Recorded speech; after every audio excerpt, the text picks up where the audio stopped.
We have already formed a quorum and we have already passed the scheduled time. I now call the meeting to order. That's the meeting of the Panel on Constitutional Affairs. Item 1, information papers issued since the last meeting. We have 2 information papers that have been issued. One is a referral from the Public Complaints Office regarding voting arrangements for persons with visual impairment in public elections. Second, a letter from Ms. Claudia MO and the administration's response. Item 2, items for discussion at the next meeting. Let's invite the Undersecretary to be seated, and then let's see what the administration has prepared for discussing with us next time. With us today are Mr. Lau Kong-wah, Undersecretary for the Bureau, and Mr. Gordon Leung, Deputy Secretary, and Ms. Phidias Tam, Principal Assistant Secretary. Undersecretary, at the meeting held on the 18th of May, any items that you propose to discuss? Well, as the District Council elections will be held by the end of this year, there are 2 items relating to the District Council elections. One is the practical arrangements for the District Council elections, and number 2, the guidelines for election activities for the District Council elections issued by the RAC. Mr. Chen King-po, well, the EOC is going to create a post of as Operation Director. So would the EOC be invited to come and discuss with us? So what is the difference between the wages or pay for the chairman of the EOC and the operating director? Chairman, our next meeting would be discussing the District Council elections and the relevant arrangements, but then if that's the suggestion by Mr. Chen, then maybe at our June meeting we can invite the EOC chairman to come along to explain the details to us. So if you have any information available, please do let us know. All right? If there are no further comments, then next item. Yes, Ms. Claudia MO. With regard to my letter about APIs, announcement of public interest, the administration's response has not really addressed the point that I asked.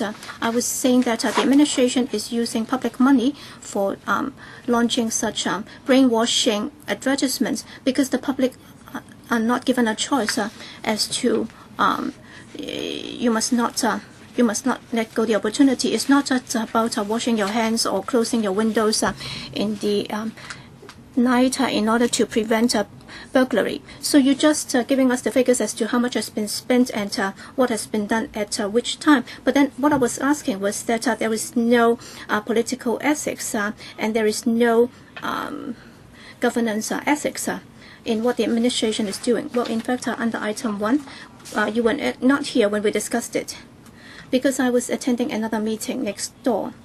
Well, we have already passed that item, but as you have raised it, I'll invite the Undersecretary to give you a brief response because we have to move on to item 3. Chairman, I'm not asking him for a reply because he has already given me a written reply, and I do not accept that. And even if you ask him to give me an immediate reply, it's not likely that he'll be able to come up with anything new. So can we discuss that item?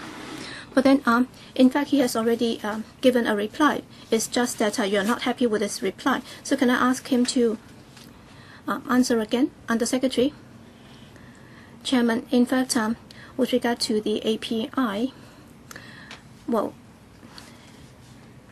we step up publicity on major government policies and constitutional reforms involve 5 million eligible voters' rights, and that's why we believe that with this sort of publicity is in the public interest and is also in accordance with the requirements. But then if Ms. Mo would like to know a bit more, actually at the special FC meetings, some members have also asked us, and we have also given some detailed replies. So Ms. Mo might wish to refer to that.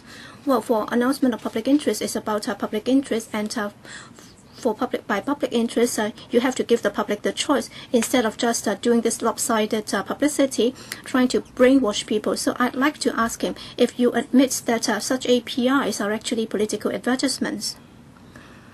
Under Secretary, anything to add?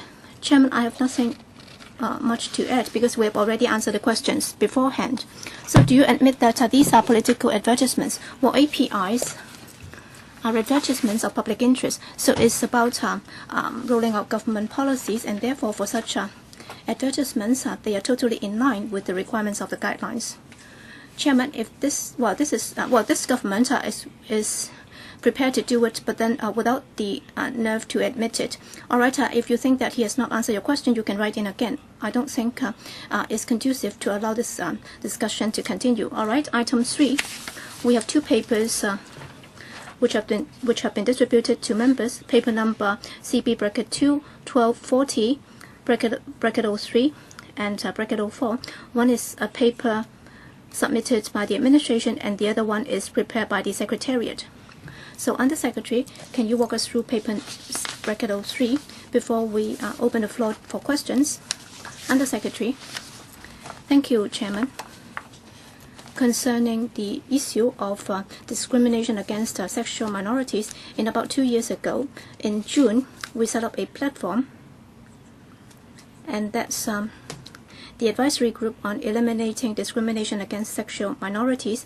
So it's been in operation for about 2 years, and we've invited different interest groups to sit down to take a look at what needs to be done to improve the situation. And during the past couple of years, we have been working in several directions. Number one, other than those taking part in the advisory group's discussions, from time to time, we would also reach out to meet up with different individuals and groups to exchange views with them on how the work should be rolled out. And in terms of publicity and education, we have also stepped up our efforts. As members might recall, in terms of the TV APIs, during the past year or so, we have rolled out a series of APIs advocating inclusiveness of sexual minorities. There should be no discrimination whatsoever, and these APIs are continuing. So with such publicity and different groups working in different districts, in different sectors, so a lot of publicity is being rolled out. The third aspect of our work is that we are looking at the legislation in 6 countries, anti-discrimination ordinances in these 6 places, and also the extent of discrimination in these places. We also study the situation there, and this is what is going on within the advisory group. And lastly, we have a focused study, and we've recruited over 200 sexual minority participants, and we interviewed them individually, and we've studied their views, the problems they face in daily life, discrimination that they experience, and so on. We've collated the information, and we are still holding discussions within these focus groups, and at an appropriate time in the future, we will announce the results of the study. Overall, we've been in operation for 2 years, and after all these studies, and after in-depth discussions by the advisory group, it is hoped that the group can make certain recommendations with regard to what the government can do to eradicate or eliminate discrimination. We expect a report from them for the Secretary. Thank you. 6 members have already raised their hands. I see if I have missed anyone here. Wong Yok-man, Chen Kam-lam, Anne Zhang, Lee Chuk-yan, Fernando Zhang, Sit Ho, Emily Lau, and also Raymond Chan. All right. 4 minutes each. Mr. Raymond Wong. Thank you, Chairman. We have taken a look at the progress of work of the advisory group. When we compare the report last year with that of this year, Is there any difference? No progress at all. You are just giving us the official lines. How is it different from the report last year? You just compare the two reports side by side. Public education publicity, wow, no use. Paragraph 2, it is stated that the government tries to foster in the community in a spirit of inclusiveness and mutual respect. Can you give us some examples of that work on that front? What we're asking for is legislation. You can just give us an answer on legislation.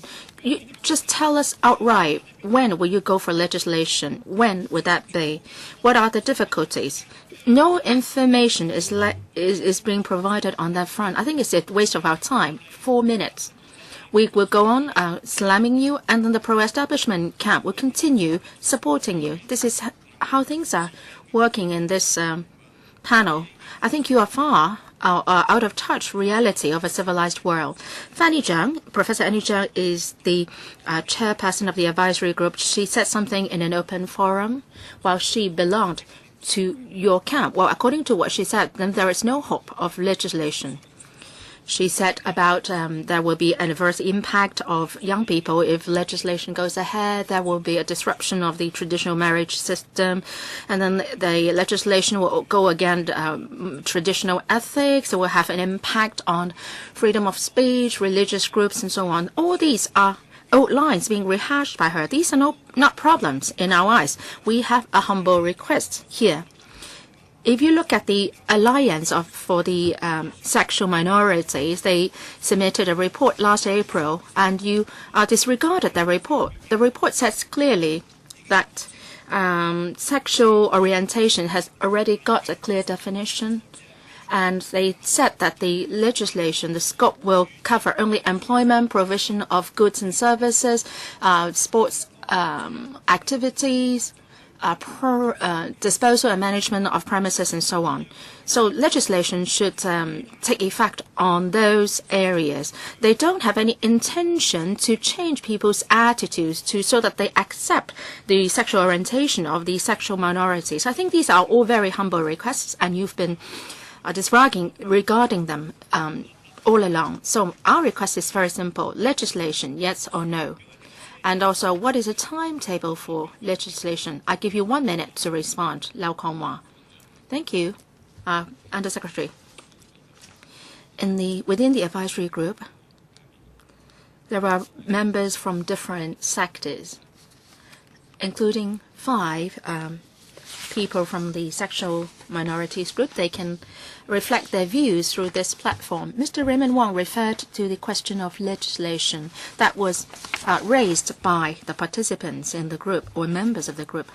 Within the community, there are divergent views on this issue. Some support it, some support immediate legislation, and some are all against legislation. So we hope that through this advisory group, this platform, we can take a look at what's happening overseas. We should also be looking at the discrimination faced by the sexual minorities in Hong Kong. Well, before we map out the direction ahead, we hope to take a gradual and progressive approach in taking forward our work. In any case, this advisory group will make certain recommendations. There may be a set of recommendations for the administration to consider. Mr. Chan Kam Lam. Thank you, Chairman.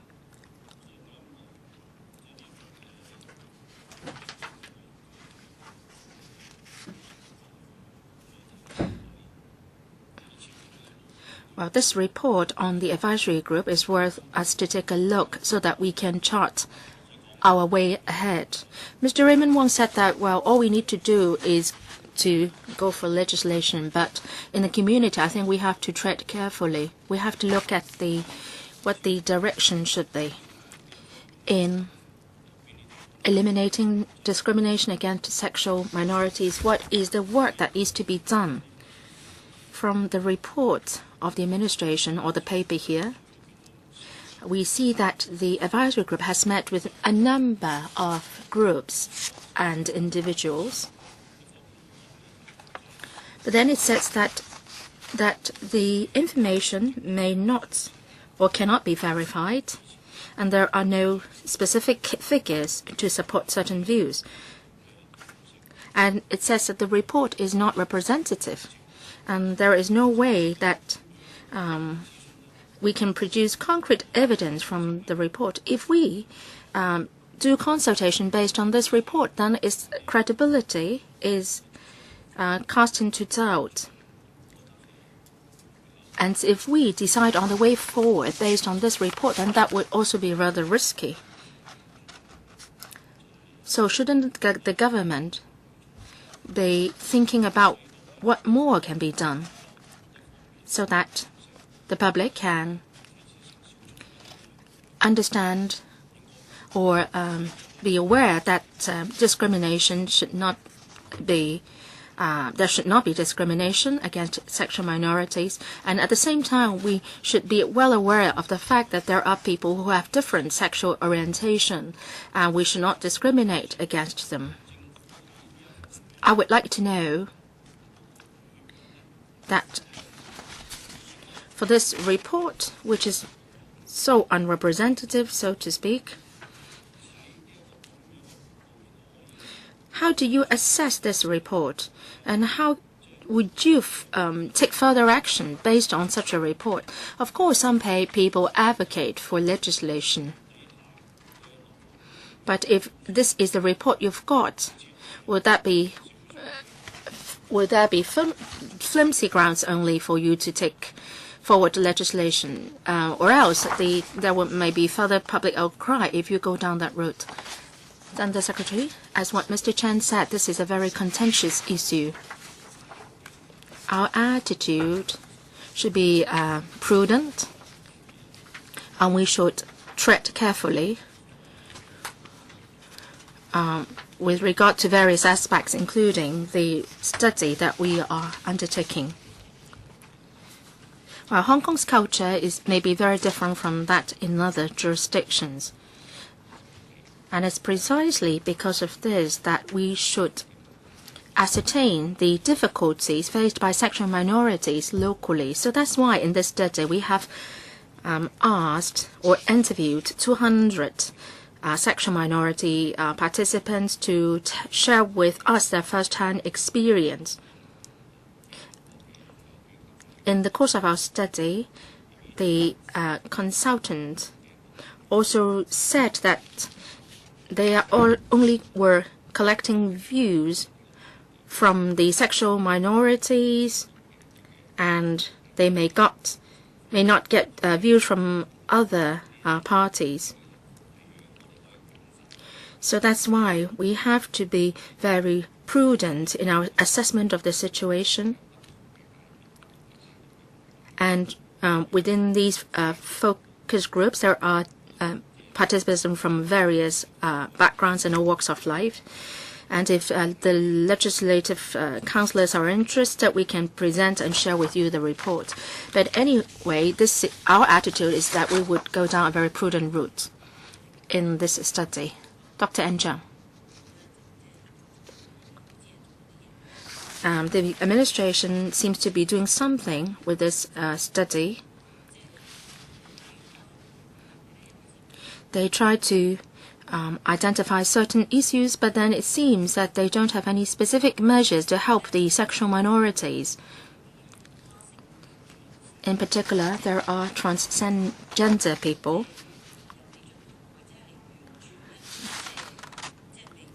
They have not completed the sex reassignment surgery, and they even have difficulties in going to a toilet, whether they should patronize a female or male toilet.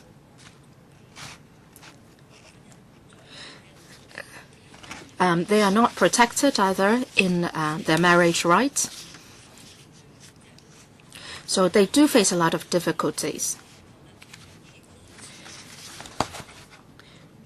It is also stated in the paper that they are facing a number of issues and problems. So would the administration consider, after completing the study, coming up with specific proposals to help them resolve their problems? Undersecretary, I fully agree with Dr. Chang's remarks. The sexual minorities include transgender people. They don't just face issues with relation to legislation and the rights afforded. They may face problems in their daily life. So what we plan to do is that apart from looking at the feasibility of legislation, we will also be studying whether any policies should be changed to help them. And we will be looking at whether we need to amend certain laws. And if we do that, that may also arouse disputes. Recently, there has been this W case. The court has made a ruling, and that sparks a number of policy issues which should be considered. And the Secretary for Justice is heading in an working group on gender recognition, and the working group is still doing its work, and they are looking at various issues still. Dr. Zhang.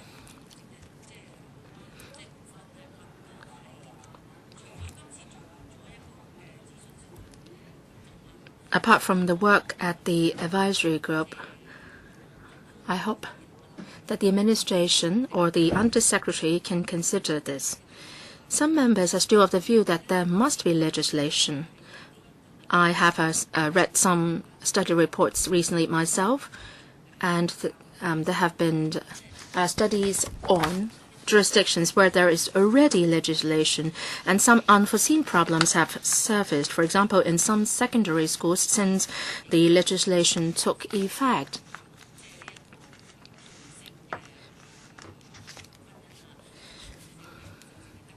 and they think that secondary school students think that same-sex marriage should be acceptable, and there is a rising ratio of people having that kind of thinking. So will the undersecretary collect information like that so that we can have a better understanding of the situation in other places?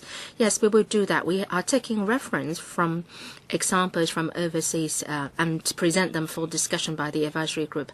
Mr. Lee Chak-yan, Chairman, I don't know what Dr. Zhang's stance is. Having heard what she said that people should not be discriminated against. But then at the same time, if there is anti-discrimination legislation, then people will become panicky and so on. I don't know what she's after, what kind of stance she has. But the administration obviously can go down two routes.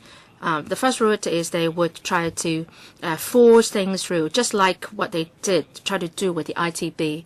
And then the second route is they would like to procrastinate if this is something that they don't want to do it. For example, just like the case of standard working hours, they have this formula. They set up a committee, and then they said they will do studies, say, like in the case of the offsetting mechanism, and after their study, they said that they will set up working groups, and the working groups will go on studying. So these are the tricks that they often play, all right, when it comes to anti-discrimination against sexual orientation. All right, again, they have to study the issue. So you talk about stepping up publicity, but then what has the effect been? So why, after the APIs, we still have remarks like those made by N. Chiang? All right, we talk about equality in rights so that people do not have to fear. But then after your publicity, even within this council, apparently it has not yielded any effect, let alone in the community. So what kind of effect has the APIs achieved? And also you talk about being prudent and cautious. And then at the working group, of course, there are different groups with different opinions. And so it's a tug of war. And then there is no consensus whatsoever. So in the end, it's about the attitude of the administration. Finally, I'd like to ask this. So does the government have a stance? If you don't, then you will just drag your feet. So the matter will be dragged on until after C.Y. Leung has stepped down, and then we'll see what comes next in the next term of government. So honestly, you do not have any commitment at all. You are not really committed to enacting legislation, and you have no sincerity in resolving the problem. So why don't you just admit that? Under Secretary, any response? Chairman, in advocating this, we are very serious. But then it has to be based on 2 points. One, there has to be some discussions, and if we believe, we believe that if there can be rational discussion, then it has to be based on facts. So we have to look at what the situation is. That's why we are conducting studies and engaging in discussion. So that's point number one. And if we were to introduce legislation, then we have to have a very strong belief that in a community, for people with divergent views, whether they're in support or against or neutral, there needs to be a platform for stepped-up communication and exchanges. And if that is the case, then we might be able to foster a consensus that will be very helpful to our future work. It would make the whole process a lot smoother. That's why we have to do a series of work. But then other than study on legislation or our own studies, well, in terms of education and publicity, well, Mr. Lee queried the effectiveness. Yes, we might not be able to see effect immediately, but then last year, after we have rolled out the APIs, in fact, this is the first ever that we have mentioned this work. And we have been very serious about this. And before the rolling out of the APIs, actually, we allowed the advisory group to discuss it. So we were rather concerned about the response of the APIs, whether or not there might be very strong reactions to that. But then after they have been rolled out, it's been pretty well received in the community. With regard to anti-discrimination against sexual minorities, we will continue with this work. So, all right, apparently this API is already a breakthrough, so it's like an endowment. But then you're talking about legislation. Yes, you're very serious about this. You're seriously dragging your feet. So you have been very tactful in delaying, in employing this delaying tactic. You talk about basing your studies on factual studies, but then there is a big problem right now because people simply dare not speak out. So how can you conduct the study? Because there is discrimination. That's why there is suppression. And with suppression, how can you look into the reality of facts? So only after legislation is introduced will you be able to see cases, because people might think that lodging complaints might be effective, or else even if you conduct studies, it's not going to give you the true picture. Ms. Sito, thank you, Chairman. Well, we know things even without studies, because the biggest discrimination comes from the government, because you are reluctant to introduce legislation in order to confirm the status between same-sex marriage or same-sex couples. That's why in terms of healthcare, family reunion, and so on, they are not even eligible to queue up. So even for new arrivals, well, if you have more than half of the family members being Hong Kong citizens or residents, then they can queue up. And then they would also be eligible for welfare. But then for same-sex couples, they are not eligible for any of these, and they do not enjoy any tax allowance and so on. Well, for family reunion, we have a case which will be heard in May, and they will be suing the government for this practice. In fact, we do not need to have any quantified studies. In fact, all you need to do is to look at the facts, because the biggest source of discrimination is the government. So when are you going to do this? If you just set up this advisory group and then you listen to the views so that some of the differences can be eliminated, and then you can introduce legislation. But then when will you take it seriously? When will you take the lead to eliminate the discrimination in terms of law? And also, if you look at the paper, they try to engage in a talk, and you try to approach those who are being discriminated and ask them for their views. So you also made it clear that you're trying to engage in such talks which can be qualified, but then there is no representative sample, and you also made it clear that the findings would not be translated into territory-wide references. So, right from the beginning, why do you have to adopt that approach? Or is it that from the very beginning, you understand that this kind of exchange will not get people out from the corset so that they would be willing to talk to you? So you know very well that this in itself is also the outcome of discrimination. So you've tried to put it this way, that you're actually preventing or preempting any such work. So you're setting up such groups as a means to delay the whole process. Yes, assuming that what you said here is right. That is for such qualitative discussion that cannot be translated into extensive views. But then what are you going to do? Would that be used as an excuse for not taking any action on this? So when are you going to recognize same-sex couples status so that there would not be this discrimination? Thank you, Ms. Ho, for bringing this up. We are conducting this study on sexual minorities.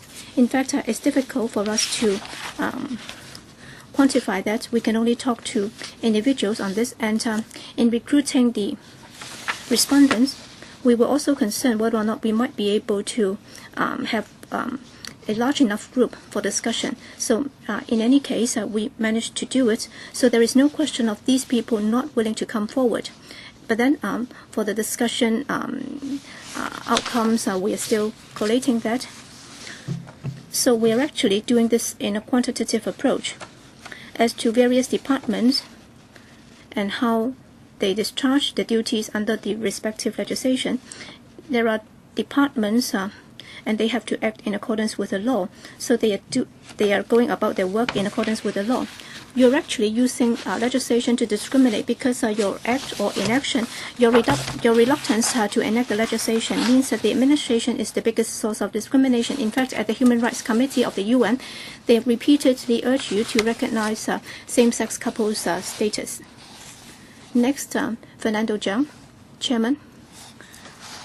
I'd like to follow up on the point raised by Ms. Sito just now. You talk about this qualitative study. So it sounds that it's not going to work at all. Well, in fact, we all know that the main purpose of conducting this study is not to represent the entire population. So relatively, we are talking about an in-depth study because we are talking about sexual minorities and what problems they are facing. So for this qualitative study, in fact, you did it 10 years ago. In 2005, you engaged a consultant to conduct an opinion poll, and some 2,000 respondents were interviewed, and some 71% believed that sexual minorities were subject to different forms of discrimination, and about 30% believed that such a discrimination was very serious or serious. In other words, 10 years ago, you already did it. Yes, of course, you can do it again, and I believe that the discrimination would not see any improvement at all. And of course, in the same study, it also shows that some 30% were of the view that there need not any legislation, and about 20% believe that there should be legislation, and about 1/3 were neutral. So I believe that this opinion poll is something that you need to look at. And now, you said that after the qualitative study, we do not see that the same kind of study like that in 2005 would be conducted again. So would you be doing another large-scale quantitative study? As for qualitative study, well, I've been teaching this subject because I've been teaching students as to how they can do qualitative and quantitative study. In fact, for the qualitative study, that could also help us to do a more accurate study in the quantitative study, so that we can ask more in-depth questions with regard to the experiences of the sexual minorities. So would you be prepared to consider that instead of just stopping at the qualitative study? And I think you are actually dragging your feet. That's why by the second quarter of this year, you'll be submitting the report of the advisory group. So does the group have any intention of looking at legislation so that a recommendation can be made? And if that's the intention, then what's the timetable? When will it be submitting its recommendation? Under Secretary. Chairman, just now Dr. Jiang referred to some past studies. Indeed, those were qualitative studies. You might be asking a member of the public as to whether or not he or she should discriminate against a sexual minority.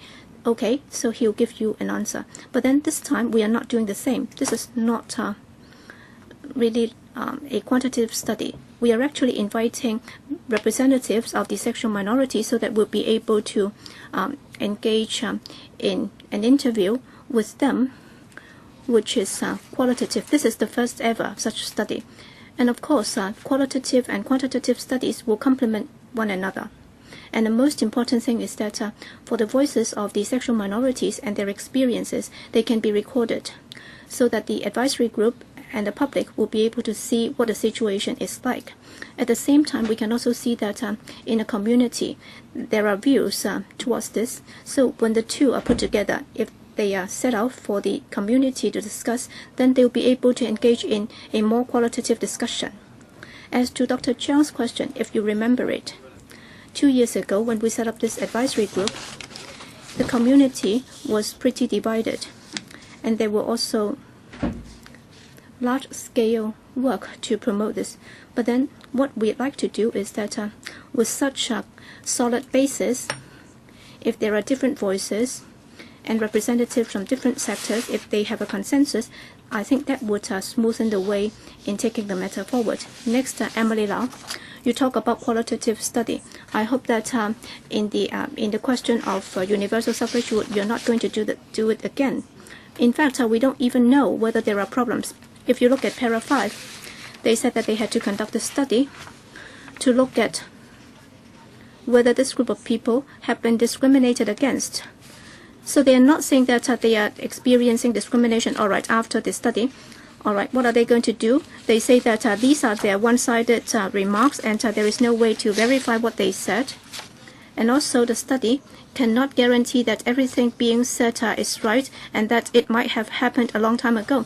All right, after what you've said, all right, you're saying that this is not representative and so on. So what's the point of doing this? So you have solicited the 200 respondents. All right, back in 1999 and also 2013, the UN Human Rights Committee has already said that you will have to legislate, all right? You're not listening to its views or advice on universal suffrage. And what about this? Are you acting in accordance with the basic law? I think this is really outrageous. All right, you talk about this qualitative study, and still you said that there's no basis for them to make such allegations and so on. So what's the point of conducting this study? So have you confirmed whether or not there is discrimination? All right, Para 5 suggests that you do not know, you do not have any idea as to whether or not there is discrimination. So are you trying to tell us, all right, next time when you go to the UN, you're telling them that, in fact, in our qualitative study, we have found out that there is no discrimination whatsoever. I think we all admit that there are problems. So in fact, it's not difficult for you to find out what the problems are. So if you're going to hold a public hearing, there can be hundreds of deputations coming to talk to you. Maybe you can also tell us that there are several hundred who are against your dealing with that. But then when it comes to discrimination, the convention simply does not allow that. So after reading the whole paper, so it's like a catching or going after a cat's tail. So what is actually happening? Chairman, are you going to give him the chance to respond, because he will have to listen to your instruction? You are most polite. Chairman, Ms. Lau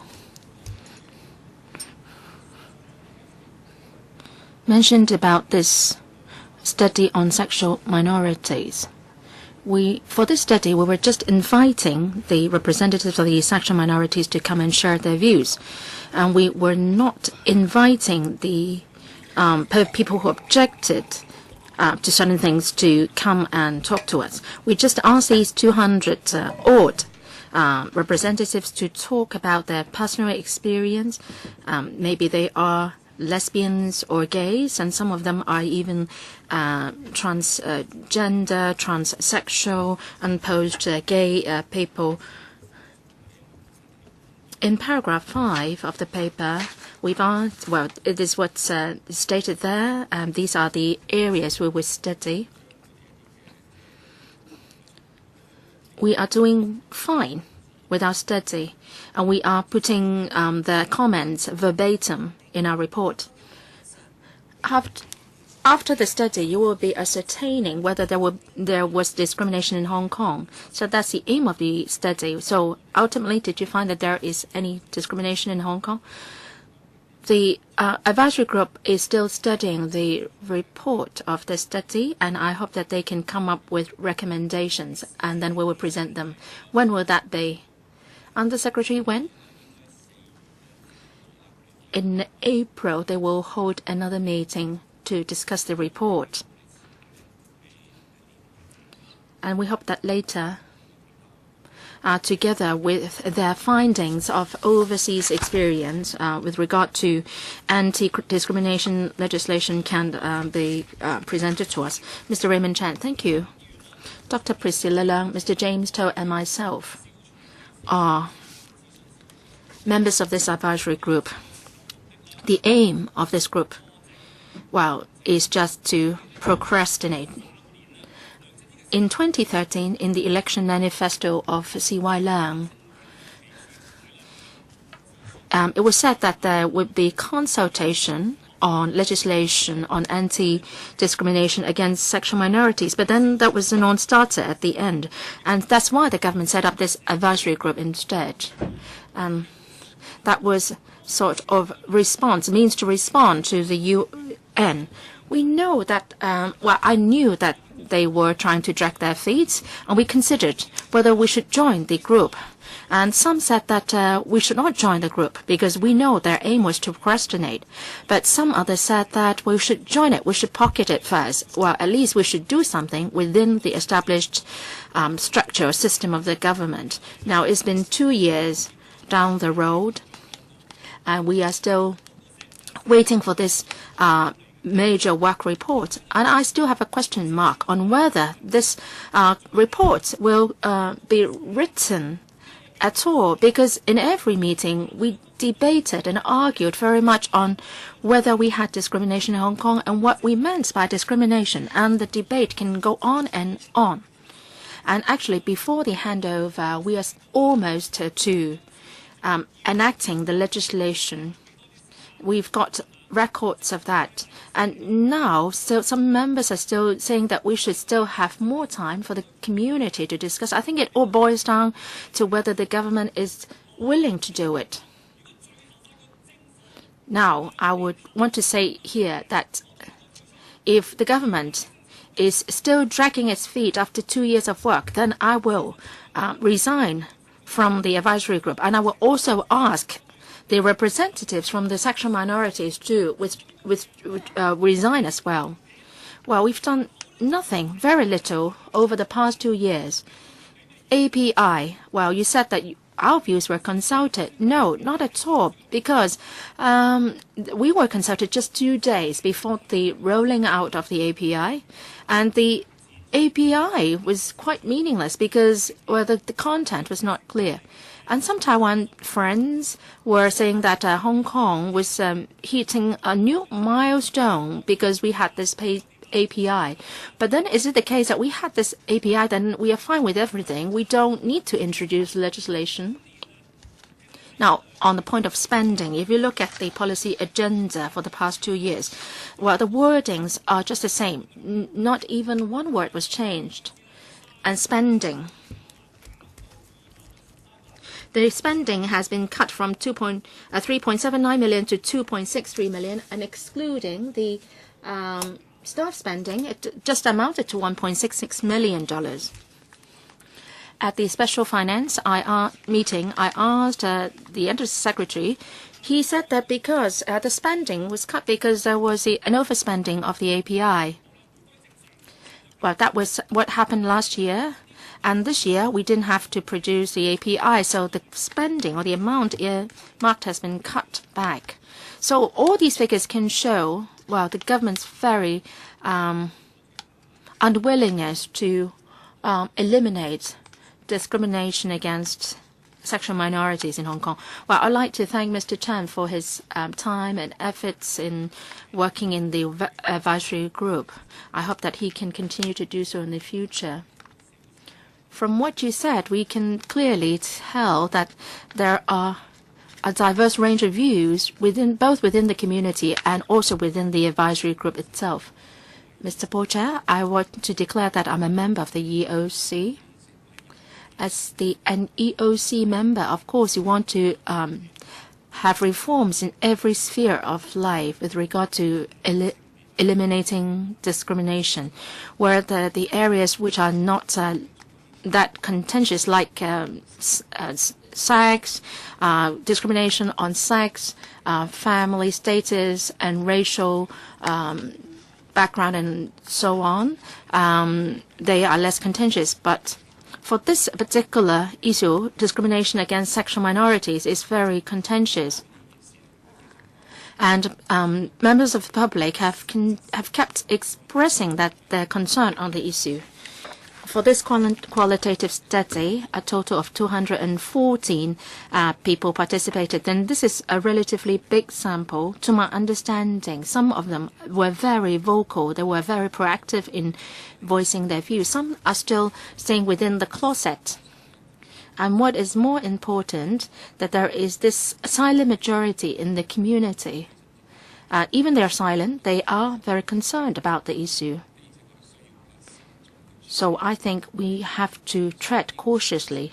If my understanding is correct, in the UK, it took 6 years for them to enact the legislation, and the EU court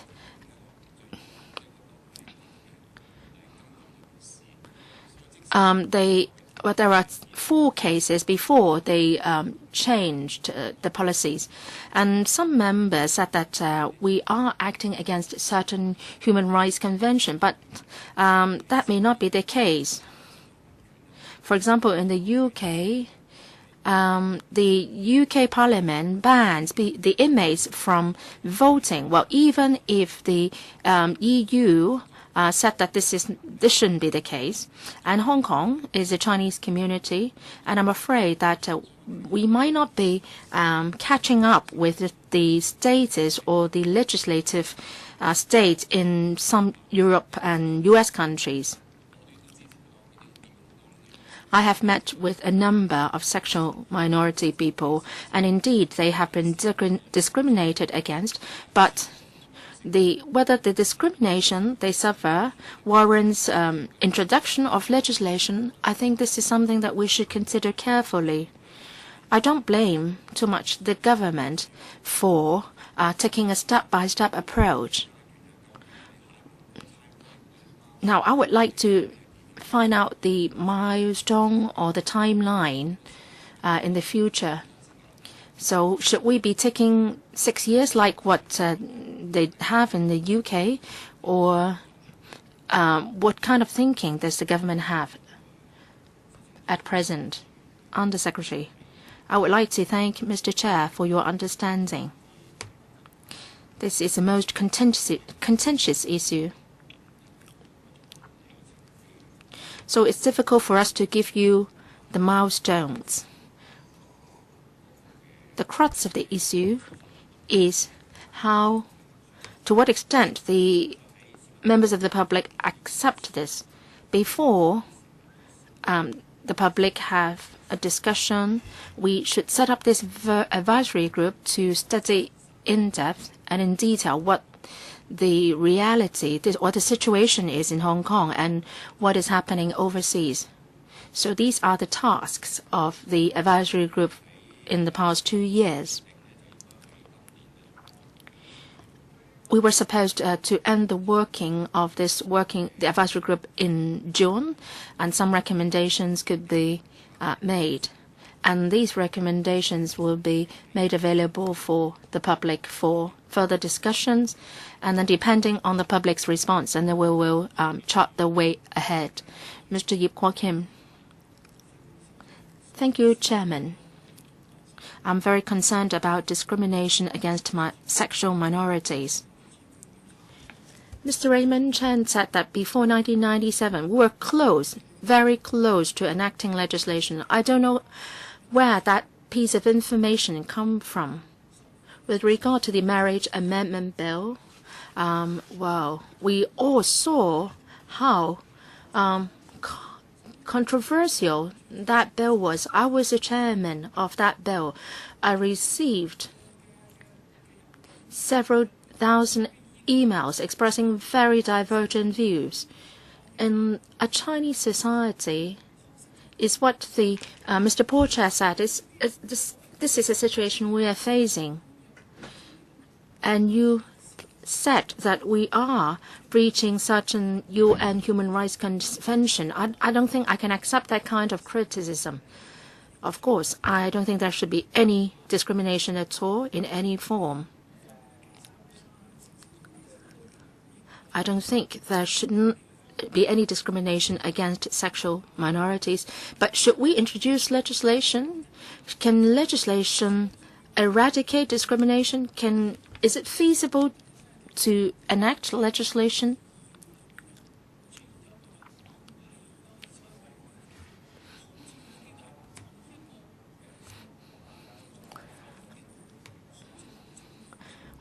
I don't think there is no controversy on enacting legislation within this council. I would like to further explore whether we should introduce legislation and how we should eliminate any kind of discrimination.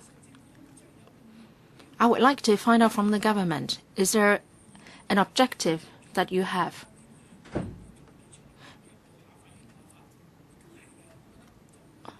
I think the government should not procrastinate, should not drag its feet. I don't agree with the saying that the government is dragging its feet, but I would like to find out from the government clear objectives that they have, and whether enacting legislation is one of their objectives. So, Undersecretary,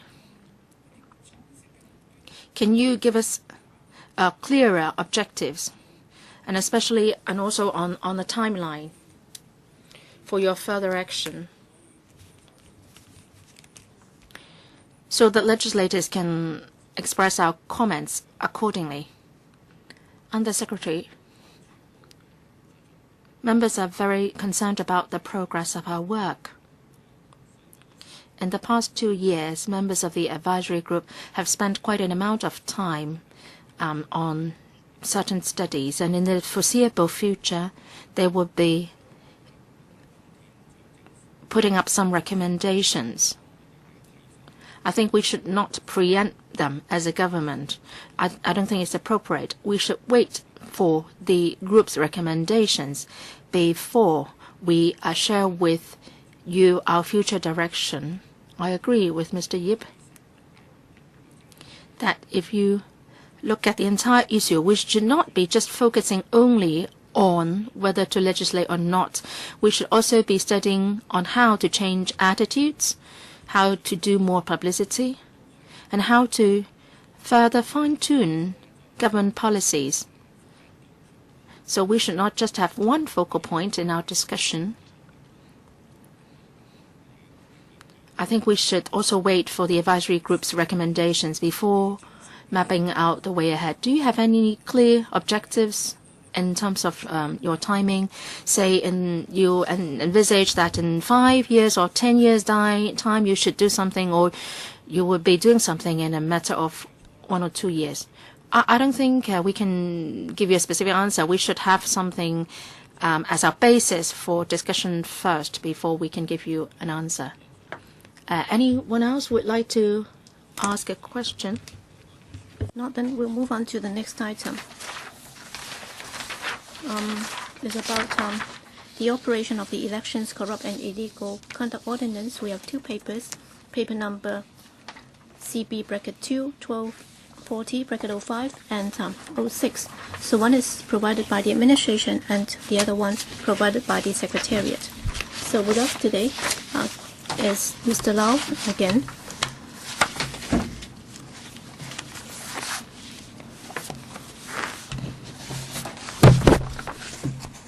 Also, Ms. Helen Chong, Principal Assistant Secretary, and Mr. Lee Pak Hong, Chief Electoral Officer, and Ms. Candy Ma, Principal Electoral Officer from the REO. So, Undersecretary, can you first walk us through the information paper before we open the floor? Thank you, Chairman. Members, as members would recall, in April last year, we came to this panel on the ECICO, the Elections Corrupt and Illegal Conduct Ordinance, we asked you how we should simplify them. And at the time, some members also shared with us the difficulties that they encountered, in particular on the declaration requirements and so on. So internally, we conducted some study afterwards, and subsequently, we also wrote to lawmakers asking them for concrete experience, and we received 3 responses, sharing with us their experience. So we try to consider both sources of information, and we intend to do a number of things in the future. On the one hand, some members are of the view that with regard to the time limit for submitting election returns, in particular for those who were elected uncontested, if they were required to submit those returns earlier than the other ones when they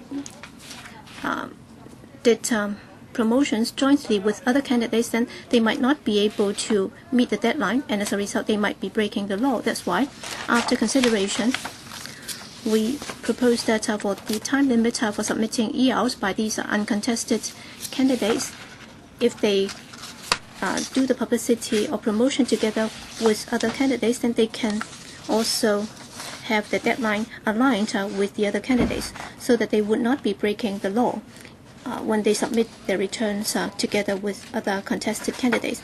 And also in the ERs in the past, very often some of the declarations are problematic. That's because of the problems in relation to the invoices or receipts, or in the course of declaration there might be some errors. That's why we have prepared some guidelines so that for their expenditure agents, or if their managers are aware of that in advance as to how they should fill up the forms and what information or details would be needed.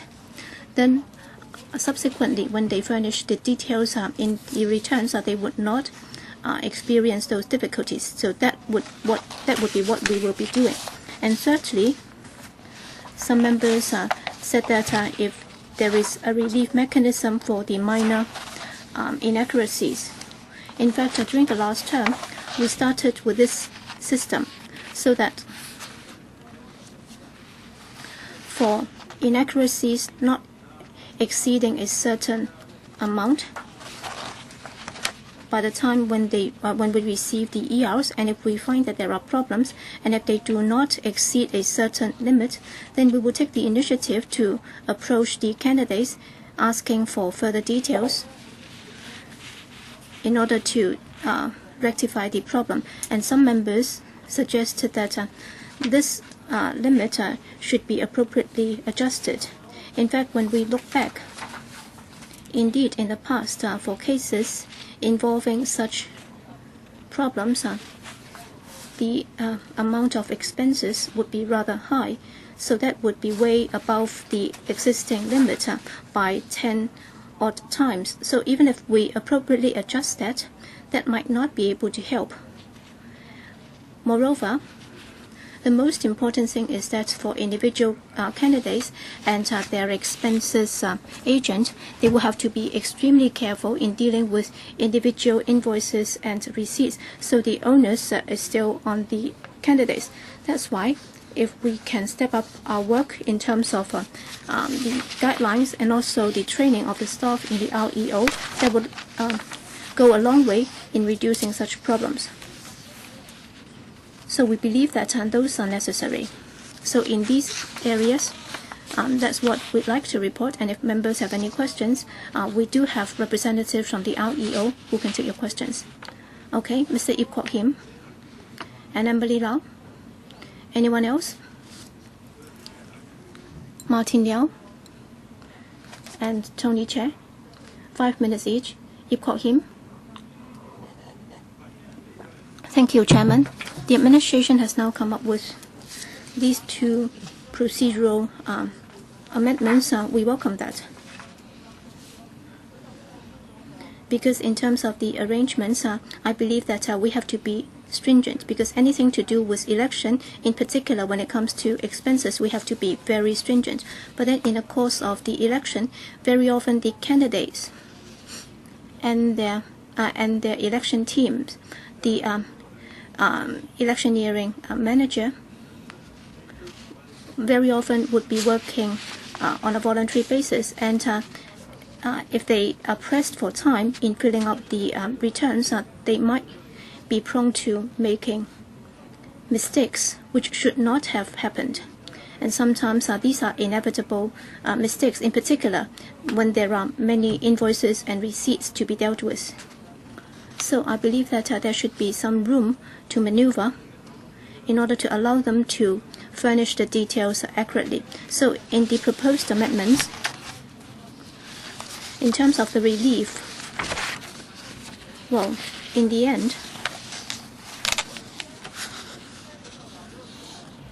well, if the candidate is indisposed or if he's out of town, I don't think those are valid excuses. We'll be able to see if they've been careless or whether or not they have inadvertently miscalculated the expenses. So I think the crux of the matter rests with whether the candidate has furnished the wrong details because of dishonesty. So it's about whether or not he has done so in good faith or whether he is out to cheat. We have to look at whether or not this is just a technical error or what. So is there a way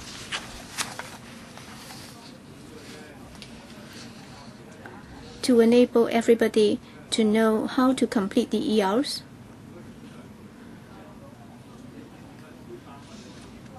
That would make things a lot easier, because we have many lawmakers here who have taken part in elections, and I'm also responsible for election matters within my party, and very often I would remind all the candidates running in an election that they have to be very careful, but then inevitably there would be some inadvertent mistakes. So how can you prove that they have done so out of carelessness rather than dishonesty? Well, I'll defer to Mr. Lee from the REO to answer the question. Well, Chairman, Mr. Ip was asking about the completing and furnishing of the ERs. Well, under the ECICO right now, the time limit for submitting the ERs, as mentioned by the Undersecretary, as far as the electrical elections are concerned, within 60 days after the publication of the result, and then for other elections is within 30 days after the publication of results. So under the ECICO, the only allowance is for the candidate to apply to the CFI for a relief order. But then in the course of that, he will have to justify why he wants the deadline to be deferred, and then the court would also be looking at a number of factors. And as Mr. Ips has said, in the paper, footnote 5, we have already set out the reasons as set out in the law. For example, the candidate is in ill health, he is out of town, or if the employee has passed away, or because of other circumstances that he has not been able to complete the declaration, then the CFI will look at the reasons and then make an order for the candidate to have the deadline deferred. And at present, if there are such applications, then the CFI will make reference to the REO or the ICAC's advice. And if there is no other advice to prove that there is anything to do with bad faith, then usually the CFI will consider the grounds put forth by the applicant in determining whether or not such an order be made. So that's the current arrangement. This is also the legal requirement for the time being. We don't have an administrative arrangements to deal with that, because in any case we will have to enable the court to understand the circumstances involved, so that the court will be able to find out that this delay is not due to the applicant's bad faith, and we will only be able to tell after the applicant has put in the application. Next, Emily Lau. All right. The regulation on elections is very stringent in order to ensure that there will be clean elections, and I'm all for it. And I've been calling upon you to enforce it very stringently. But then the problem is, under our electoral system, it's not clean, it's not fair. So in the course of operation, whatever you do to ensure that it's a clean election is not going to work. This is really outrageous. As to the voting rights of the voters, you have not really enforced it. So you're only working on whether or not the receipts is in order and so on. So I think this is really ironic. If you look at the voting rights and also the right to run and also the right to nominate, is it equally fair and just? I think that would be better. But of course, we have to make sure that this is done properly. All right, in para 9A, all right, some half of the candidates have made a mistake. Obviously, it's a very serious problem. So is there a way for you to issue guidelines, whatever, so that maybe for some candidates or their agents or assistants, they don't know how to fill out the forms because majority of them have not done so deliberately. So I think the whole process is very complicated. Well, I remember when Donald Tsang ran in when the election, all right, when we try to look at the rules and regulations, they are very complicated. So for those who know it, they'll laugh at it. And for those who don't know, they'll be scared. So for people who would like to follow your guidelines, can you make it clearer so that they would not be inadvertently breaking the law? Who is to answer? Mr. Lee? Yes, Mr. Lee. Chairman, thank you, Ms. Lau, for your comments. Well, let me take the opportunity to explain the existing arrangements under the ECICO. Well, the candidates are required to submit the ERs, and for the details that are required and also for the supporting documents, there are specifications in the law. The reason why we specify those requirements, basically there are 3 reasons. Under the law, it provides that certain details will have to be furnished, so the candidate has the duty to furnish those details, and second, such details have to be complete in order to enable the ICAC to follow up if the circumstances warrant such follow-up action. Third, under the existing law, this ER will also be put up for public inspection, so that's also a very important part of it. Because for this inspection mechanism, it is in place to ensure the transparency of the election and also the credibility of such elections. So in furnishing the ERs, if the details are not there, or if they are not detailed enough, I'm not asking for very shoddy work. I'm talking about guidelines so that for the complicated requirements, that people will find it easier to understand, and then they'll find it easier to follow. That's what I was asking. All right, Mr. Lee. In fact, if you look at past elections, very often under 9A, with regard to the receipts and the invoices, if the details are not there, then in the past, on individual items, we'll be looking at whether or not the details are there. For example, I can give 2 examples. If there is an invoice, but then there is no proof that the recipient has received the payment, so that's not in line with the legal requirement. And second, even if you have the receipt, well, why is the receipt not accepted? That's because the receipt does not contain the transaction details on, for example, the date and also the commodities details. It only says that I've accepted so much money from you, and the ICAC would say that it's not acceptable. That's why after discussing with the ICAC and the relevant authorities, we find that even if there are different requirements for different items, on the whole we believe that basically certain details have to be there in every invoice and receipt. Okay. So that's why in para 16B1 of our paper, after some discussions with the ICAC, we suggested that there should be 4 items in the document, and that would meet with the technical requirements with regard to receipts and invoices. And we believe that that will help the candidates, the agents, and the employees to comply with all the requirements of the documents. And if they do that, they would be able to meet with the technical requirements on ERs under the ECICO. Mr. Lee, please teach the candidates and the agents and the employees, list them all the information in black and white so that the people will not be caught inadvertently breaching the law. Mr. Martin Liu, I have one macro question, one micro question. Macro question first. I've been a legal advisor to 3 different CE candidates. I think the ECICO and the election guidelines are not specific and not detailed enough. We need a lot of time to interpret the meaning of the provisions because they are so very unclear, and we are scared actually in doing that because we're afraid of breaking the law easily. So even for legal experts, legal practitioners have difficulties in understanding them, not to mention that the assistants will even have a more difficult time in dealing with it. So administration, can you do an overall review?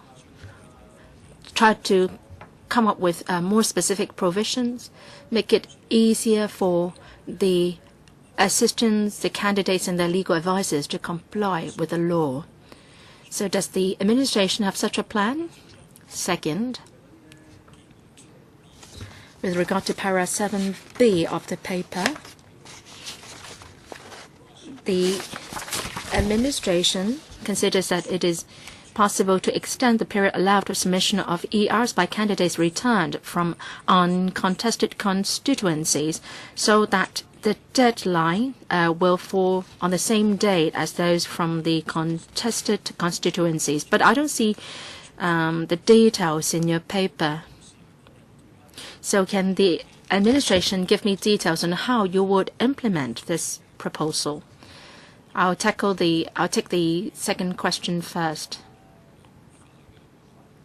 We would amend the legislation so that the deadline for submitting the ERs for candidates from both groups would be the same. That would be the legislative amendment will be presented to the Council for scrutiny. And also, on your first question, we've been doing work along that front all the time. In April last year, members have raised many suggestions, and for the past year, we've tried to duck into the various examples, and we've been continuing to discuss with the law enforcement bodies so that the candidates and their agents would not run into problems. So that's the proposals that that ends up in the proposals that we are presenting today. We can continue to review the situation, but please understand this, Mr. Martin Liao, that under the existing election system, we must have a stringent system, and there are several things we would do. In terms of guidance for filling out the ERs, we would be issuing new guidelines before the upcoming elections so that the candidates and the agents can be made known of what is required. There will be examples to be given. Second, we will hold briefings after the nominations. And thirdly, if individuals have questions, they can call us, the REO directly to seek clarifications. Mr. Lee, any supplement? No. Next one. Mr. Tony Chair. Thank you, Chairman. Election rules have to be very stringent. That is a must. My experience in election is not that much, but I do have difficulties in following the guidelines. And we are pleased that the government tried to come up with clearer guidelines.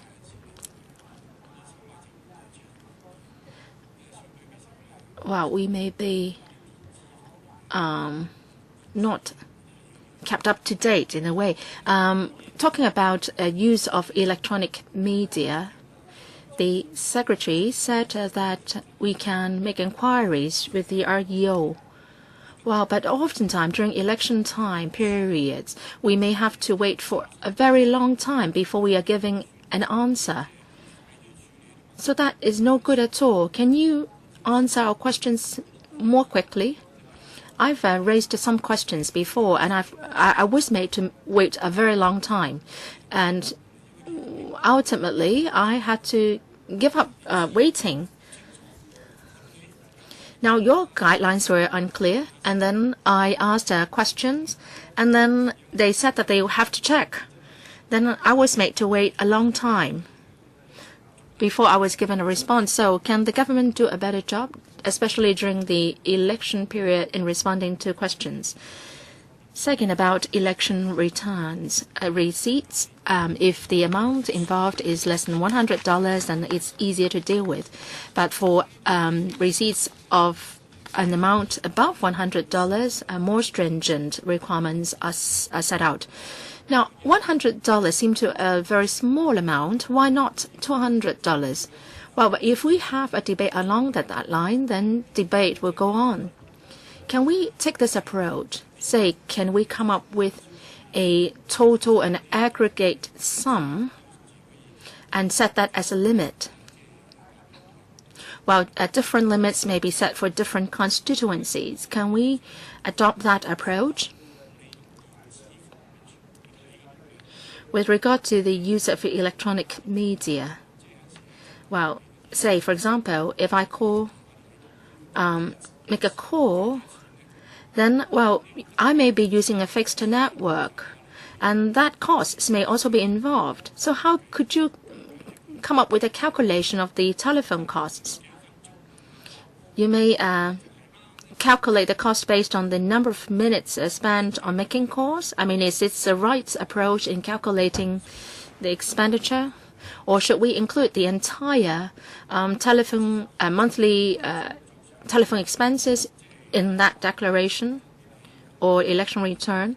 So these are all the operational problems we are facing. So can the administrator or the undersecretary give us clearer guidance so that we would not be breaching the law inadvertently?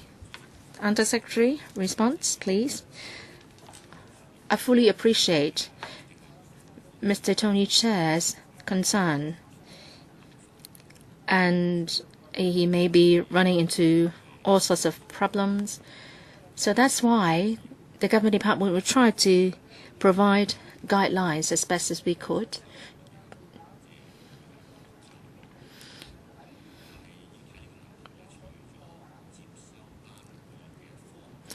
If we look at the question here, apart from those who are receiving the receipt, on the side, on the part of those making the election returns, there may also be some problems. Some of the election team members are volunteers,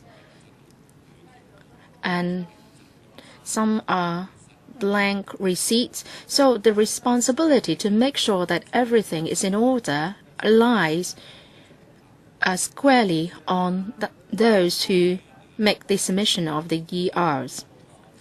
Now, as to Mr. Chair's suggestion of relaxing the amount from $100 to $200, we have discussed that internally too.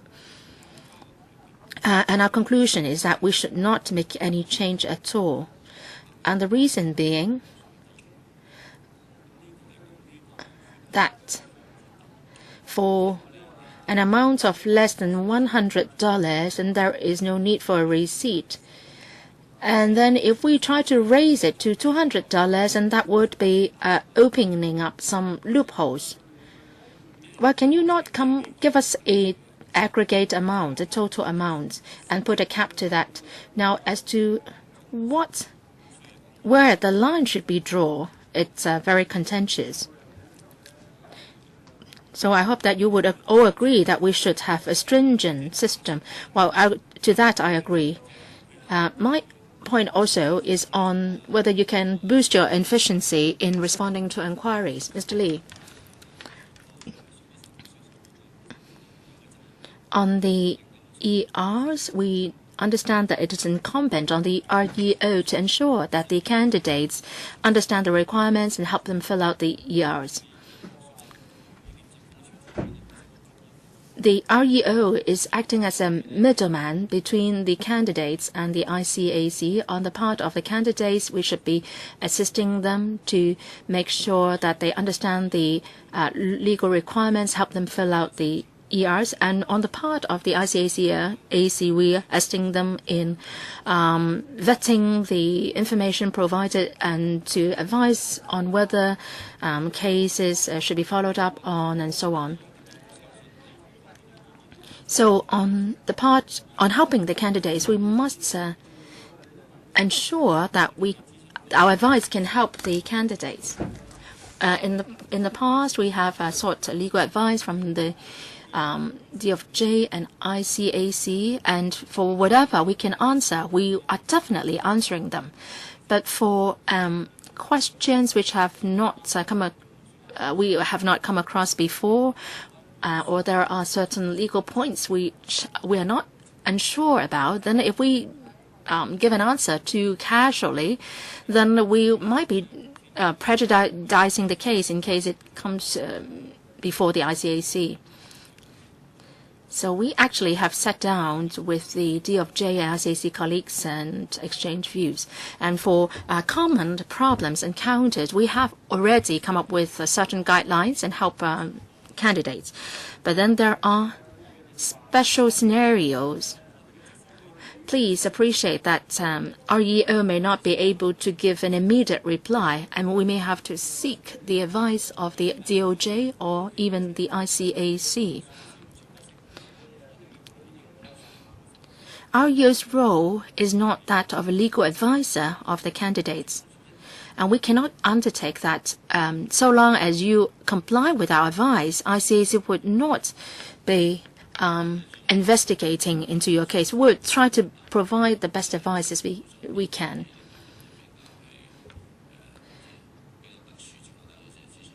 Mr. Lee, well, candidates usually consult you on special scenarios. Is it the case that you don't want to answer them and you would rather the candidates seek advice from their own legal advisors? Well, is it the case? Well, that may happen, but not based on the reason you said. We are worried that if the advice we give would go against the legal spirit or will affect any prosecution action to be undertaken by the ICAC in the future, then that's a worry.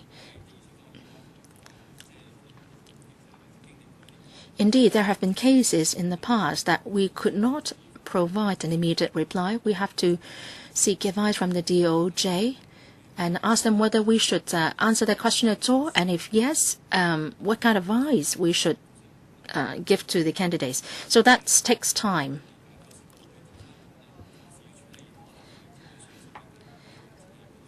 Well, for whatever cases that we take time to deal with, there is always a good reason. And we need time to talk to the DOJ. And I understand that candidates may have to submit the ERs within, say, 30 days or 60 days. We understand the urgency. And we may also refer to past examples and cases, and we'll try to come up with clearer guidelines so that we can give clearer guidance to candidates. Mr. Yu Si-wing, I've got this experience. That is, if I acted in accordance with the ECICO, Section 23, then when a candidate has not asked any agents to conduct electioneering on his behalf. All right, for such agents, they might have been instructed by a third party. All right, the candidate might have asked an individual to do the job, but then the individual might have asked another team to do it. So they might have made several calls or done several WhatsApps or hundreds of emails and so on. Well, given these circumstances, whether it's a direct election or in FC elections, that's very commonplace. But then for such electioneering activities which have been undertaken, well, they might have taken place without the knowing of the candidate, and the candidate might not have known that these are irregularities. So very often it would be the loser in the election who would report on the candidate, complaining that the candidate might not have taken those activities into account in the election expenses. All right, making a couple of calls, would that incur costs? All right, making a mobile phone call would incur some expenses, but then how do you expect them to declare the expenditure? Well, the candidate might not have known the person doing the electioneering for him. So you cannot claim that the candidate is fully aware of that, because if he is aware, then he would be breaking the law. And if he claims that he doesn't know, then it shows that he is not really being good to those who helped him, because the ICAC would be investigating into those persons helping with the election. So how do you deal with such situations? Is there any flexibility? Who is to answer the question? Mr. Lee? Chairman? Just now Mr. Yu was referring to Cap 554, Section 23. I don't have the provision with me. All right, it's about election expenditure, because according to the law, well, by election expenses, there is a definition. All right, if you carry out certain work to result in a candidate being elected or result in a candidate not being elected, this would be caught by the definition. So you might say that it's fake, but then that's the way it is drafted. And the example cited by Mr. Yu, well, let me interpret it this way. All right, if there is a person doing the electioneering on behalf of a candidate, all right, the law does not come up with any regulations on how the electioneering should be conducted. But then if the electioneering might result in some expenses, then to a certain extent, that might constitute election expenses. On election expenses, the law has very stringent requirements. Election expenses have to be carried out by the candidate or the authorized persons of the candidate. So only expenses incurred by those parties would be recognized. So if that is the case, if the person helping with the electioneering has not got the advanced consent from the candidate, and if he incurs such expenses, then this person would definitely be breaking the law. And if the candidate is not aware of that, then according to the current provisions, he would not be held liable for that. But of course, even if he is aware of that, but then if he fails to make an appointment in advance for this person to become his electioneering agent or election agent, then, well, for a person to become an election agent, he will have to be appointed in advance. All right, if the candidate does not know about such activities being engaged by the agents, then he does not hold any legal liability. Only the person incurring such expenses would be breaking the law right now. Chairman, I think that's the problem. All right, he has made 2 phone calls. Number 1, the phone call, well, even if there might be expenses incurred, is really very insignificant. So basically, there is no way to calculate such expenses. So these are not individual circumstances. In fact, it's very commonplace. In fact, when it comes to direct elections, all right, there are people making phone calls asking for support for a particular candidate, and then for that particular candidate, there is no way that he can know all the guys are being called at. And in the end, the opponents might make life really very difficult for the person doing the electioneering. So I understand that my assistant has been in great trouble because he was investigated by the ICAC and he has to furnish a lot of details. All right, in the end, the amount involved was very minimal. But then people are scared if they are asked to go to the ICAC to assist with any investigation. So it's not like people who are used to such situations. So we have to have a bottom line. All right, if there is no bottom line, and every time people, you would always invoke the principal legislation, and for any ordinary member of the public, they will be scared because there are simply too many tools available. For example, you have Facebook, email, WhatsApp. So there are simply too many tools available. So if everything would incur election expenses, then how can that be calculated? All right, if they just make a number of phone calls, how would it be counted? So what about doing WhatsApp, sending out messages and so on? If you have to declare all the expenses, then how can that be calculated? Mr. Lee, well, the ECICO's enforcement agency is the ICAC, and therefore it's not for me to interpret the provisions on behalf of the law enforcement agency. But then in terms of the definition of election expenses, the principle is very simple. Well, if there is any expenses incurred that would result in the candidate being elected or not elected, that would be defined as election expenses. If you just make a phone call, or if you browse the internet, would that be counted towards election expenses?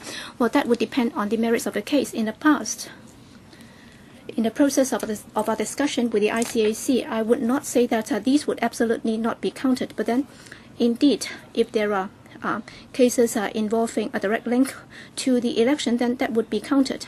That's why, by looking at past cases, I'm afraid I'm not in a position to interpret that, because it's about the ICAC's prosecution policy. But then even if there are such cases, I'm sure the ICAC would be looking at the merits of the case, and it would be dealing with such cases in a reasonable and fair manner. But then that's worrying, because you have not come clean on this. Well, even for the ICAC, they should have a criteria on taking actions. So in the upcoming elections, that would happen too.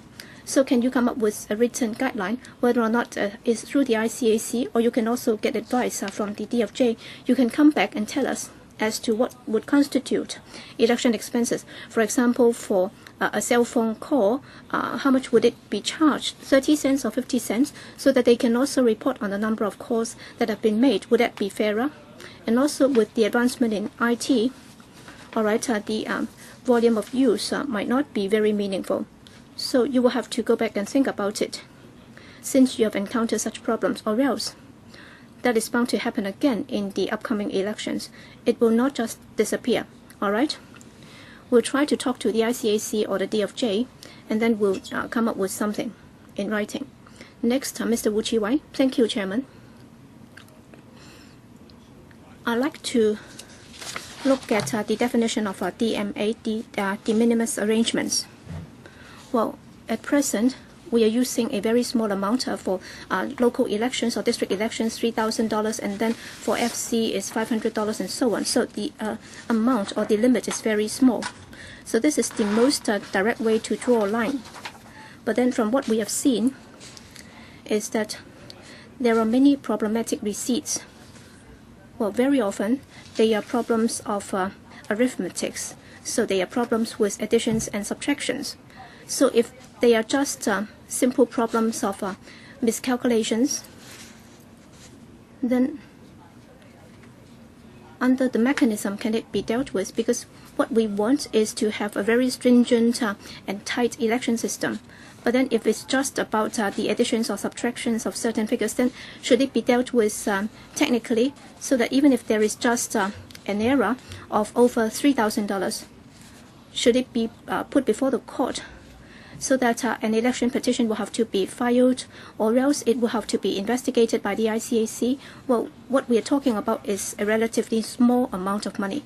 So can the REO give us an advice? Thank you, Chairman. What Mr. Wu was asking was, under the law right now, with regard to DMA, de minimis arrangements, there are very clear definitions. In fact, there are two circumstances. One is misreporting, and the other is omission in reporting. All right, by omission, it's very clear. You have omitted to report. But then for misreporting, it can include miscalculations or misfilling of figures, whether or not it's over-reporting or under-reporting. Under the law,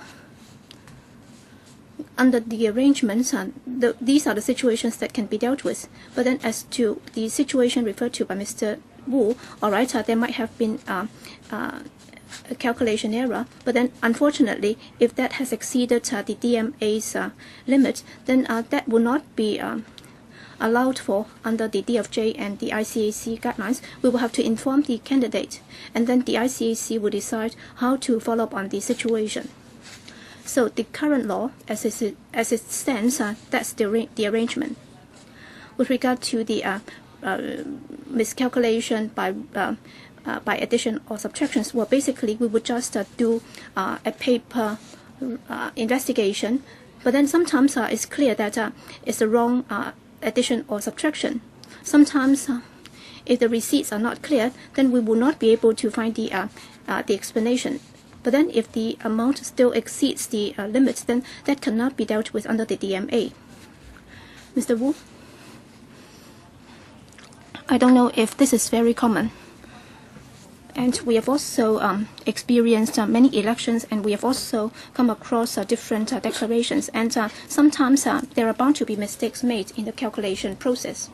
But then if there is no motive behind the miscalculation, and if that's clear that the mistake has arisen out of miscalculation, and if you do not intend to deal with it, or if you think that, you are not able to deal with that, then that precisely will give people the impression that when it comes to election reporting or declaration, is overdone, because we still will not be able to resolve the problems through the REO, and the problem will have to be dealt with by election petitions or by the investigation or ruling by the ICAC.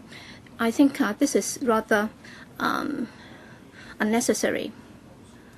Well, I'm not talking about obvious problems with the figures, but then if the information has been accurate, but then it's just the result of miscalculation, then for these minor mistakes, that should be covered by the DMA, and the DMA should be there to help the candidates, so that in making the declarations, if there are minor miscalculations, then there should be a summary way of dealing with those problems. Yes, Mr. Lee? Well, in introducing the DMA, I think the spirit is that for obvious errors, which are very simple and straightforward, then that can be dealt with. So whether or not it's about the limit or the definition, in fact, we have already taken care of such fields. So if you say that it's just a mistake in the additions or subtractions, then should we just treat that as an inadvertent mistake? In fact, according to the ICAC and the DFJ, before the investigation, you will have no idea as to what the intention is. And very often, yes, there might be some miscalculations, but then it does not account for the majority of the cases. In fact, as the expenditure might have to be shared amongst different candidates. So as if the candidates have not given a very clear account of that, so that would constitute most of the cases. That's why when we brief the candidates in the documentation, we would be briefing them on the approach for sharing the expenses. For example, if it's rental expenses, or if it's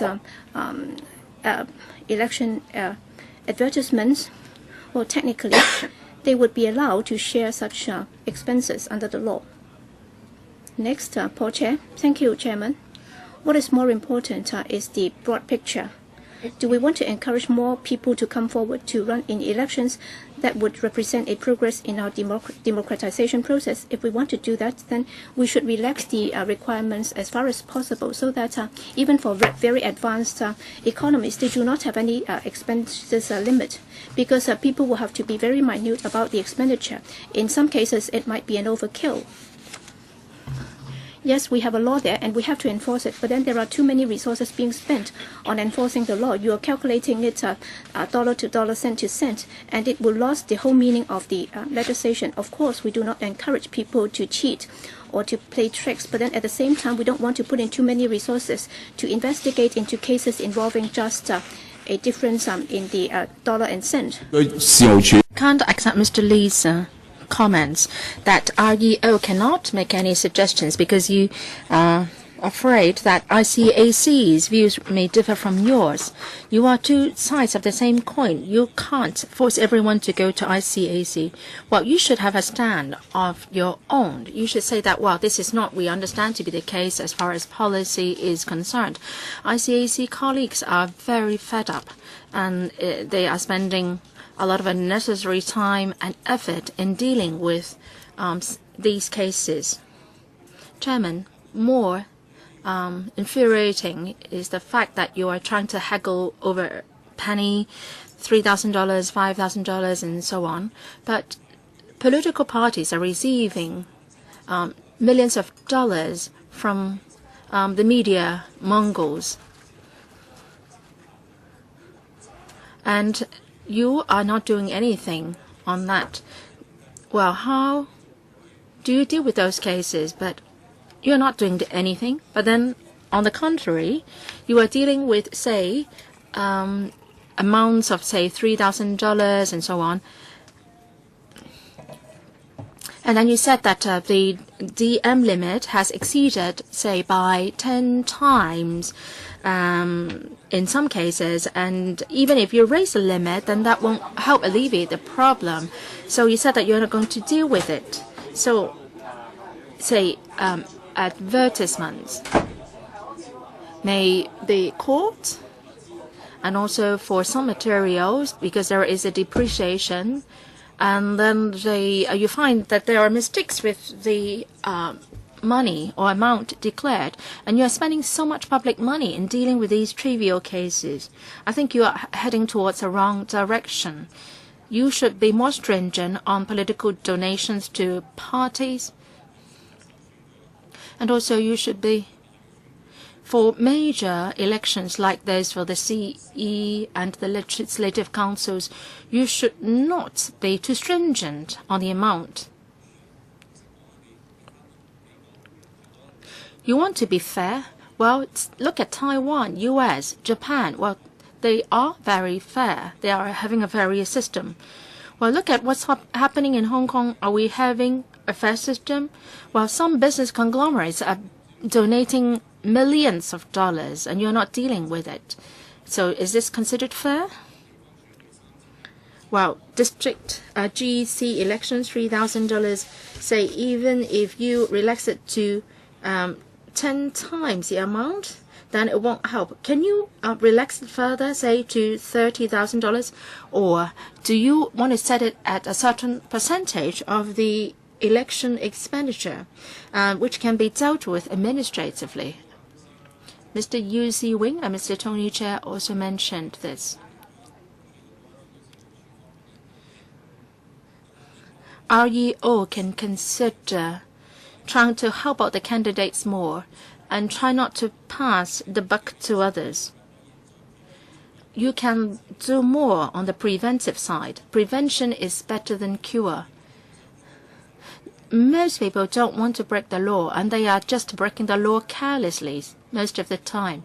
So if you put more resources in tackling the problem at the butt, then it's easier.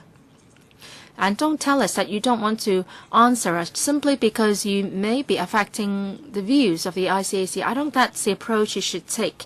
You should try to do more to encourage more people to stand as candidates, to try to help them understand more what the law requires them to do so. If you don't do that, you are just only making people angry.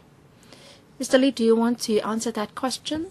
Or do you consider it just as a comment? I respect Mr. Chair's comments, but please understand that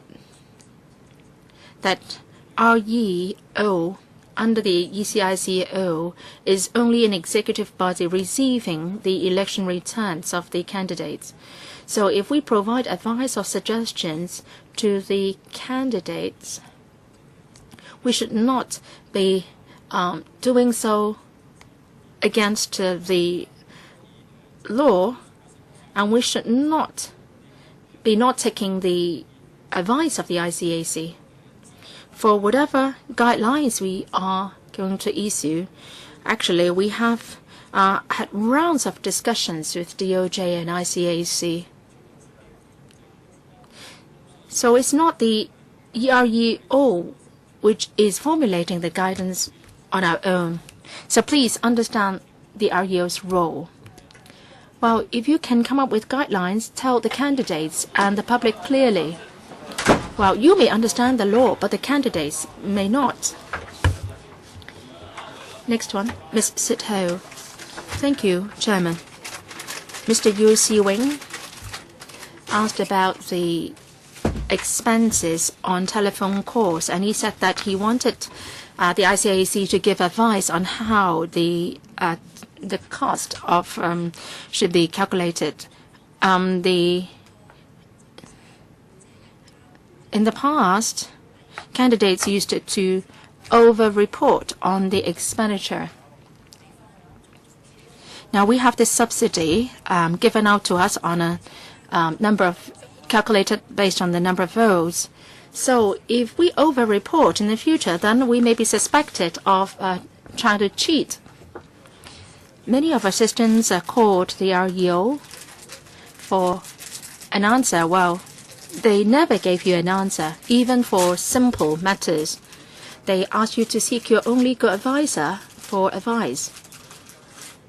Well, even if a legal advisor who is working for you on a voluntary basis, his cost still has to be calculated and taken into account. REO, why do you act like the HAD? Well, for every meeting we had with them, they would not tell you clearly whether you are breaking the law. They will ask you to seek your own legal advice. Why can't you give advice earlier on simple matters? Give us a clear guidance on the do's and don'ts and what kind of receipts should be retained, how to submit the return of such receipts, and so on.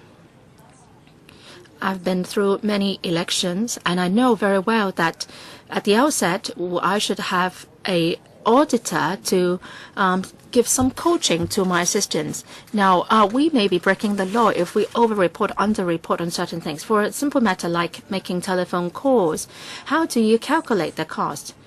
Can you not tell us how we do the calculation?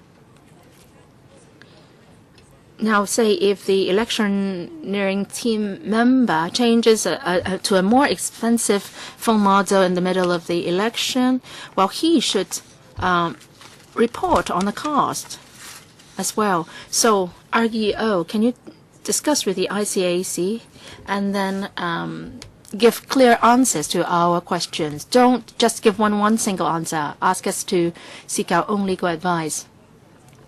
Mr. Lee, can you answer? You said that you will be liaising closely with the ICAC. You are responsible for policy, they with prosecution. You have accumulated a wealth of experience. Can you not do what I suggested? Mr. Lee, with regard to telephone call costs and also costs for electronic transmission, after the meeting, perhaps we will talk again to the ICAC.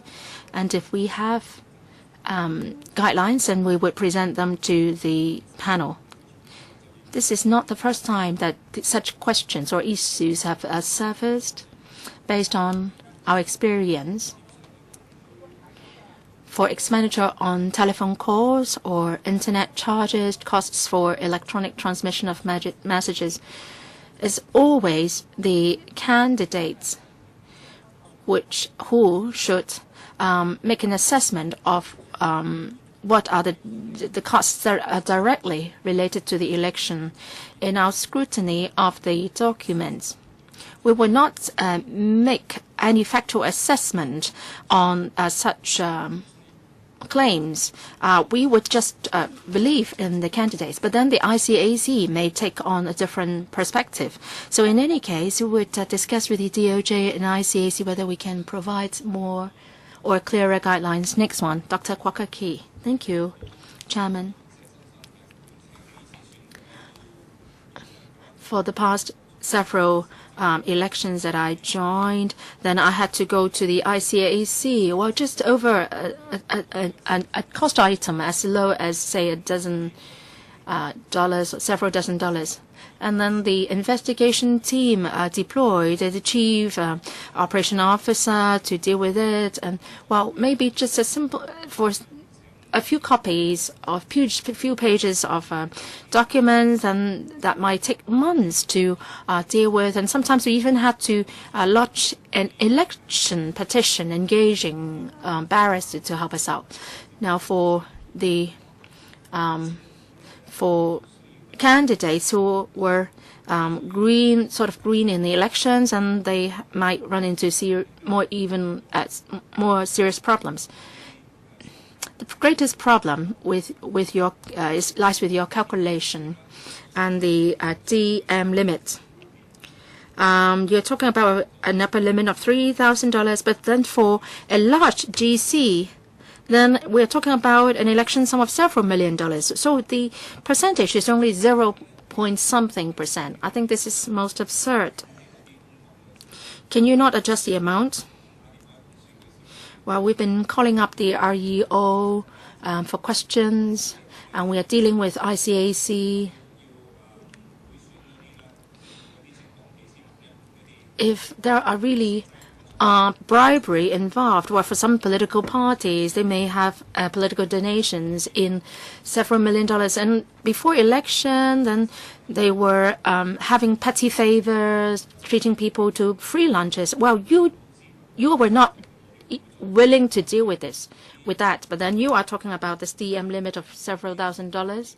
So can you come up with more specific proposals to address the problem and then discuss that with us? Who to take that question? Dr. Kwok may be here a little bit late, and we've taken you through some specific proposals. We've tried to retrieve past records and reflected on what has happened, and we found that in most of the cases, there are problems with filling out of ERs. And this year, we hope to issue a new set of guidelines setting out the information that is needed to be included to comply with the requirements. We hope that the guidelines can help the potential candidates and the candidates. Dr. Kwok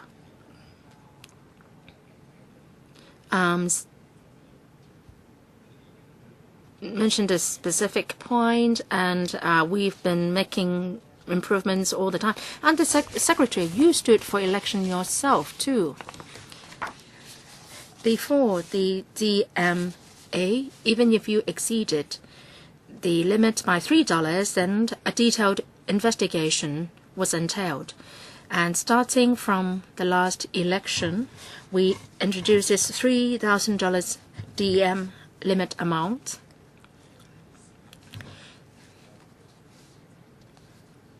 So that was this specific mechanism whereby the REO would take the initiative to ask the candidates to improve on the records, the ERs, or maybe to furnish us with further information.